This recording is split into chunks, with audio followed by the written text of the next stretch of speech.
Hello, everyone, and welcome into this keynote of the digitization of the supply chain and the metrics that matter. I'm your host, Andrew Cox, research analyst here at FreightWaves. And today I have the pleasure of speaking with Megan Nicholas, who is the Senior Director of Supply Chain Strategy and Planning at Dollar General. Megan, thanks for joining me. Andrew, thanks so much. I'm so excited to be with you this morning and talk about supply chain transformations. And I think it's a super interesting topic that has probably never been more relevant than it has in a year like 2020. No doubt 2020 has been the year of disruption. So before we get into what those disruptions have been and some of the strategies that you guys at DG have taken and what you would advise people in the market to take, let's give a little bit of background on yourself. I think you're the first person from Dollar General that we've had the pleasure of speaking with. So give a little bit of background on yourself, how you got to Dollar General, and what your role entails there. Yeah, absolutely. So I've spent a little over 10 years in the retail industry, working in a wide variety of supply chain functions. Prior to joining Dollar General, I spent 7 years with the Home Depot in Atlanta, Georgia, really working everywhere from transportation to strategy and analytics, international. So it was a fantastic role, but excited when I joined Dollar General earlier this year to help think through what does that supply chain strategy and planning look like, and where are we going in the future. So that's kind of a little bit about me. Well, great. So let's talk about some of those strategies. If you were consulting other retailers, what would be some of those key areas for them to focus on as they digitize their supply chains? Yeah, great question. So when I think about it, there are three major focus areas when you're starting to outline that digital transformation or roadmap. The first is really outlining that strategy, taking time up front to understand where are you currently in your process, what's your digital maturity, and really investing time in building out what are the requirements, where do you have gaps, what are you trying to assess or address, and then finally, are you thinking 3 to 5 years out, and where do you want to be, and what capabilities would you like to have as you look further out? Being methodical throughout that entire process is going to make a world of difference when you are talking with your cross-functional partners and really getting buy-in on that roadmap. It's also really important to analyze what is the right investment for your organization. If you take a look at all of the digital technologies that are out there in the world, it can be quite overwhelming. And so making sure that you understand what's the right place to focus for your organization. I love the quote that I've heard in the industry of, if your company's on a bicycle, don't pitch a Ferrari. And I think that's so true. It's important to make sure that you've got the right fit and that you're not over-promising to the organization based on where you are today.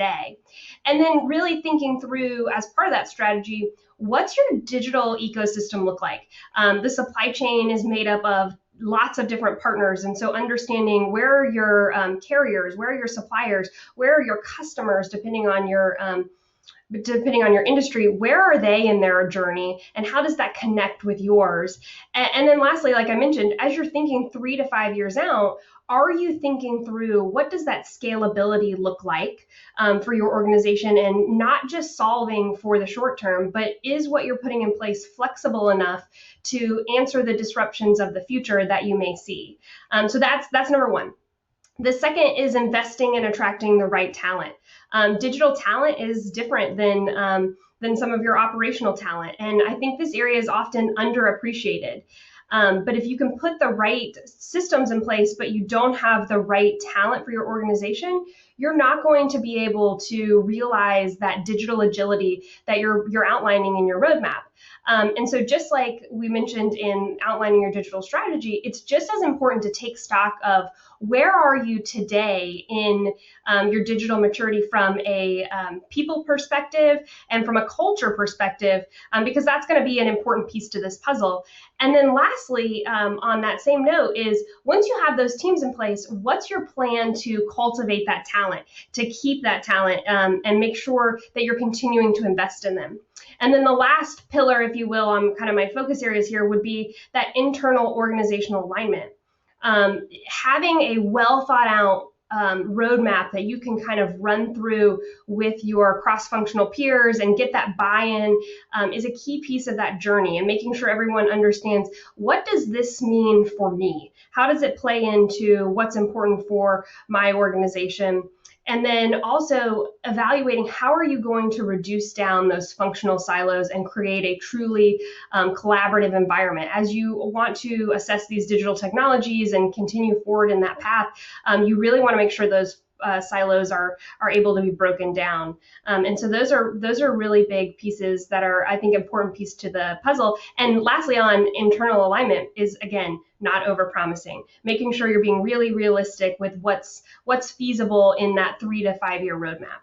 I like the saying, if you are a bicycle, don't pitch the Ferrari. So it seems that the three areas of focus should be the outlining the strategy, attracting the right talent, and also the internal alignment. Those seem to be three definite core pieces of this. In your mind, let's talk about 2020 for a moment. You mentioned earlier that a year like 2020 makes the digital supply chain ever more important. How has it been this year? How has 2020 made the digital transformation even more important? Yeah, so I think it's important to note that I think the digital roadmap and the digital transformations have been ramping up for several years. But 2020, being the year and the wild ride that it has made it increasingly clear that we have to move the supply chain into the digital realm. And I think what we're also seeing is a lot of organizations seeing disadvantages for not taking that leap earlier in the process.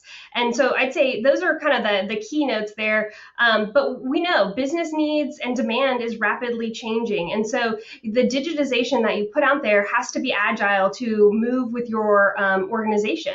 And, I'll go back. 2020 has definitely shown us that the industry has to be able to respond to those trend changes, not only in supply, but in customer preferences, supplier capabilities, and also the changing demands of the workforce. We've seen all of those things change this year. And so you need your technology to be able to adjust with those as we see them happening in the industry. And I would say those problems or disruptions are more vast than we've ever seen them before. And so that's where I would say in 2020, it's a great year to jump in. It's a great year to talk with your organization around how can we invest here, because we're at a good point to where that conversation is definitely relevant. And I think 2020 has been that catalyst for a lot of organizations.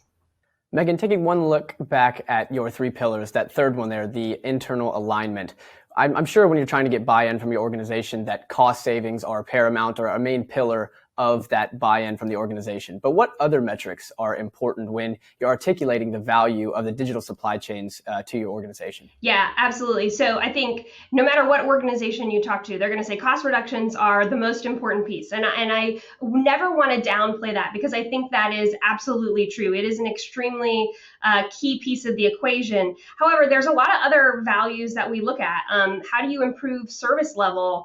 And in turn, that's going to drive your customer experience. How do you have increased nimbleness and responsiveness that you get from having that real-time visibility? Increased efficiencies by adding automation into your supply chain. And then also, a big thing we're all constantly talking about in the industry is meeting sustainability goals. And so how do you have that blended approach across your organization or your roadmap that says, let's look at cost reductions as well as some of these service and efficiency improvements that create this business case for digital investment? How do you find the right balance there between the cost savings and the service improvement? I mean, how do you go about the decision making when you're trying to find either to add value in either direction? Yeah, absolutely. So I think you start with that cost piece really lays the foundation, and then you go in and talk through what is this going to enable for the rest of the organization? How is it going to help you meet those enterprise priorities? And for most organizations, customer experience is key. And so making sure that you're adding in that what's in it for me component as you think about service level and some of those other things that I mentioned, they, in most organizations, are just as important as cost down. You mentioned just a moment ago about knowing where your customers are, knowing where your suppliers are, and your transportation providers as well. and meeting them at where they are. So how can the different actors in the supply chain integrate better and work together more effectively? Yeah, so I think this is so key in making sure that as you're working with those partners, having good visibility. And I think there's a lot of technology out in the space that allows you to have real time, transparent information around where are your shipments, both upstream and downstream, as well as what information is important as you look at this. That flow of information from all parties quickly is what's going to allow you to be able to adjust and mitigate delays. And so being able to have a fluid and a transparent process there. And as I think about it, it's important to involve them as you're building out your strategy. Just like you don't want to build out in the silo internally, it's important to understand where your partners are and have them at the table as you're having this conversation. Because if you go out and you set out new technology and all of a sudden the data that you're getting from your suppliers or your carriers is not good, you're not going to get out the benefits that you thought you were going to get to begin with. And so making sure that you have them at the table as you're having that conversation and really being able to knowledge share. I think that's one thing we've really seen in the industry is as we move further and further down the line with visibility partners, being able to share best practices and what's worked. And I think that takes out some of the difficulties as we're all on this learning curve. When you guys are rolling out new technologies or adding new technology partners, how do you approach pilots? It seems that would be a good place to try to mitigate some of those potential problems down the road between, not having the right data, not having the right visibility, not having the correct access across the supply chain. How do you approach pilots when it comes to new technology developments? Yeah, pilots are a crucial piece to the process. And, you can have a great strategy and you can have all the organizational alignment you need, but then it's really imperative that you plot out the pilots and what's the success criteria that you expect out of those pilots. Up until this point, you've basically used the data to create a well thought out plan, but it's important to ensure that there's this operational reality component to things, especially depending on where you are in your digital maturity roadmap. It's crucial to understand, is what you thought was going to happen actually going to happen? Because I think about, you've got distribution centers in your network and you maybe opened one 20 years ago and you opened one 5 years ago, and that technology in those buildings may be different. And so what you see from a benefits perspective is going to be different there as well. And so I always coach people that when you head into these pilots, you also should be open to change and creating an environment within your implementation teams that allows for some level of flexibility, especially as you're going through those pilots. When things come back and they are not as you've expected, what's the strategy to then pivot? Or how else are you going to see that benefit? Just to make sure as you are working with your partners that that you have a plan for where do we go from here? Because those pilots are really going to be what tells you, are you on course or are you not? Megan, we know Dollar General has strived for improving and attaining sustainability targets as a major retailer in the country. How can the priorities of attaining sustainability and digitizing the supply chain intersect? Yeah, so I would tell you sustainability across the industry is shifting. And I think it's a major priority for organizations throughout the industry on how do we get better from a sustainability perspective, both socially and environmentally. And so they need to be part of your roadmap here. So in order to make sure that you've fully embedded sustainability in your supply chain, you need that transparent and quantitative data. You need to be able to see what's happening. And I think even you look at carbon footprint goals and things like that, you've got to have a good understanding of where are you today to be able to set those out there. And I think the digital supply chain really helps enable that roadmap for sustainability. And so I think the two work really nicely together. We're seeing a lot of uses of digital technology to drive sustainability. We've seen machine learning to identify sustainability risks in the supply chain, augmented reality to understand and enable associate engagement. And then, like I mentioned, the big one, visibility and transparency around your supplier base and what's going on there. So I think all those things play nicely into a really well thought out sustainability roadmap. And I think as we continue to increase our digital sophistication, we can start to see the supply chain become even more sustainable.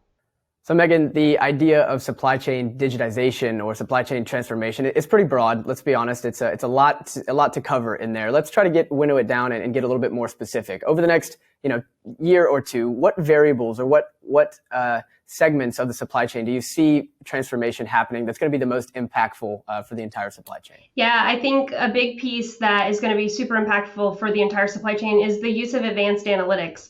I'd say that's an area we see expanding across the industry, and there's so many uses as we look at that. So you're seeing in the industry machine learning for inventory and replenishment strategies, dynamic ETAs, and predictions for when we're going to see transportation arrive, and then that leads into how do you plan your distribution and labor, and then even into associate retention. So using that machine learning to figure out what's the best way to keep your associates engaged, keep them at the company.